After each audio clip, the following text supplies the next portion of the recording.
Mesdames, Messieurs, c'est un plaisir de vous retrouver ce jour pour cette sortie du point de l'économie. Ouvrons cette édition par l'information relative à la fraude détectée dans le paiement des pensions retraite des policiers et militaires qui fait perdre à l'État du Cameroun 3,1 milliards de francs CFA par an. Il faut dire qu'au moment de percevoir leur pension du mois de juillet 2024, les retraités de la police et des forces de défense camerounaises ont constaté une réduction de l'enveloppe qui leur a habituellement servi. Face aux plaintes des ayants droit sur cette coupe inexpliquée, le ministre des Finances, Luilpol Motazé, fera savoir à l'opinion nationale que dans le cadre de l'assainissement permanent du fichier solde et des pensions, une opération d'audit de l'indemnité de majoration pour enfants a été réalisée par les services compétents de la Délégation générale de la Sûreté nationale DGSN, du ministère de la Défense et du ministère des Finances.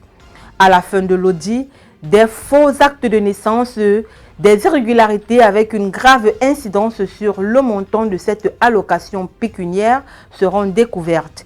De fait, celle-ci va exploser, entraînant une détérioration croissante de la soutenabilité du système de retraite.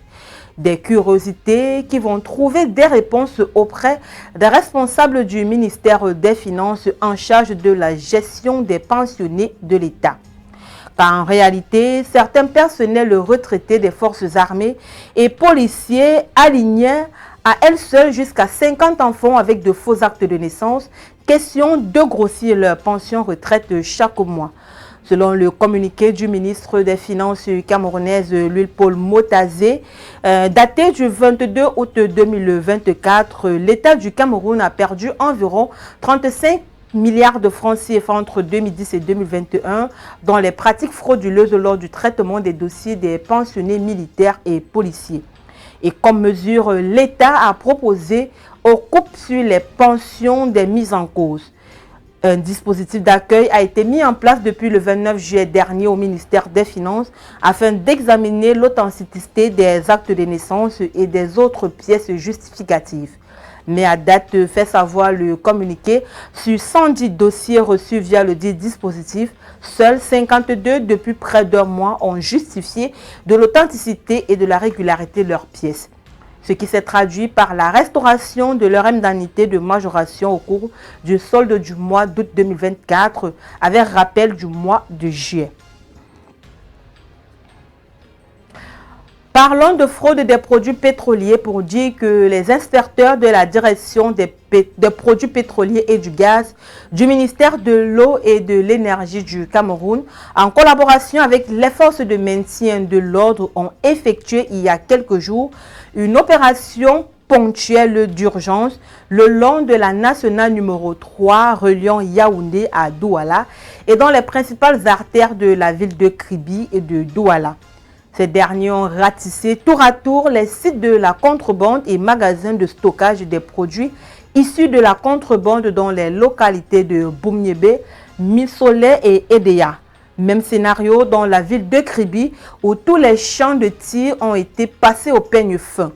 L'autre stratégie d'opération qui avait été définie et qui consistait à surveiller les stations-service dans la ville de Kribi a permis de prendre l'une d'entre elles sur le fait.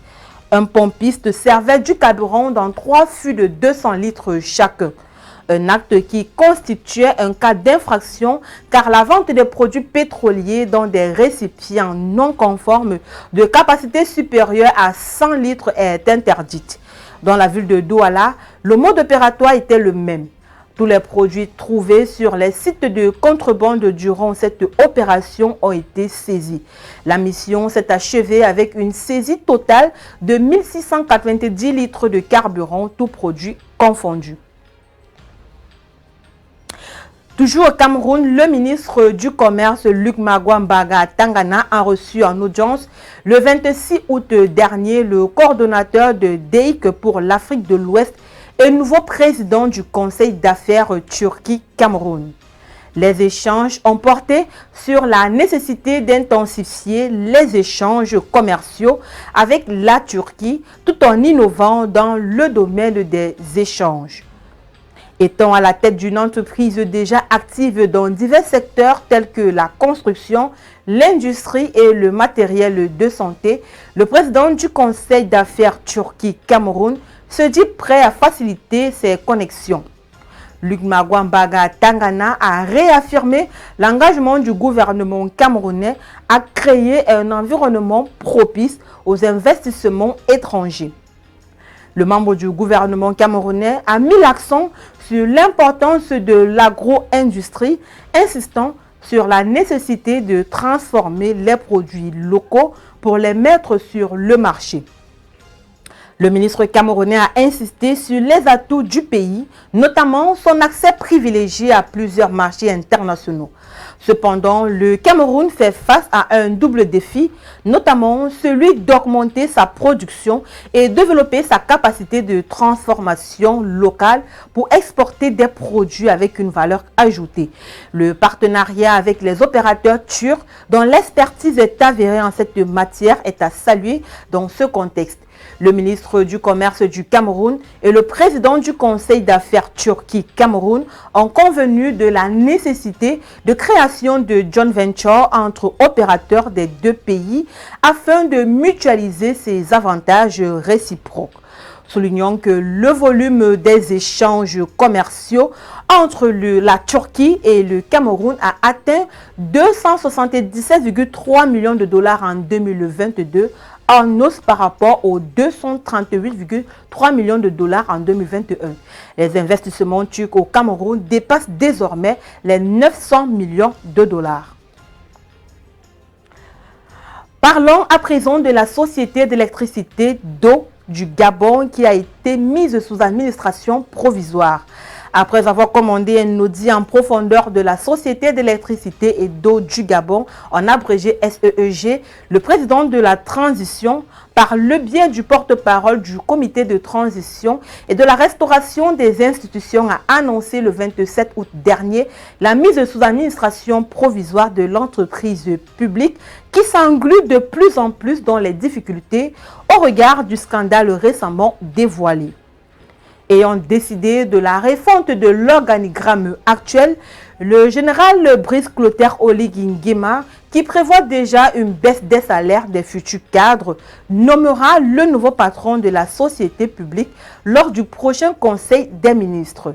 Parmi les réformes à venir figure également la digitalisation et la sécurisation de tout le système informatique et la refonte du parcours client, la création d'une direction de la sécurité et de la lutte contre la fraude dirigée par un membre du CTRI, la réduction du traitement des cadres et dirigeants, la nouvelle grille s'appliquant à l'administration provisoire et la mise en place d'une opération un Gabonais, un compteur, afin de résoudre l'ancien problème de disponibilité des compteurs.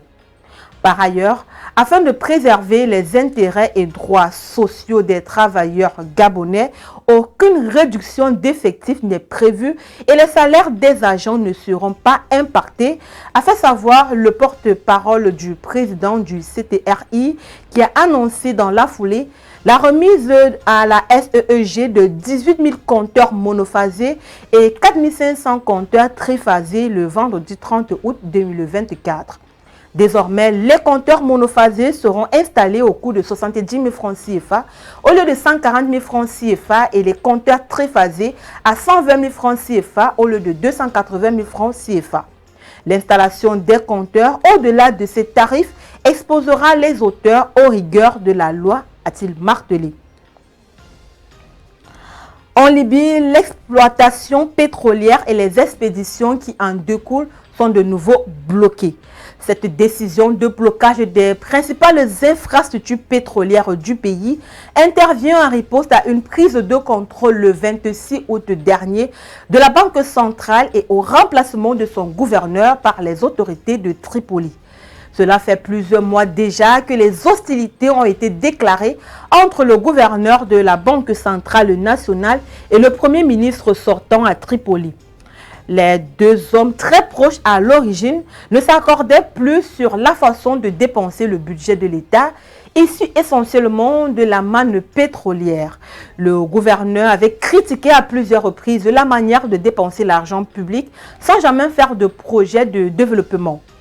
Ces dépenses ont atteint, selon lui, près de 90 milliards d'euros ces 3 dernières années.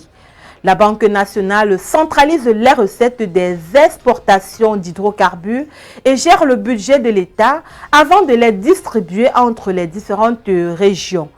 Cette suspension aura donc des répercussions, notamment en termes de politique énergétique, le pays ayant annoncé son ambition d'augmenter le plateau de sa production d'or noir.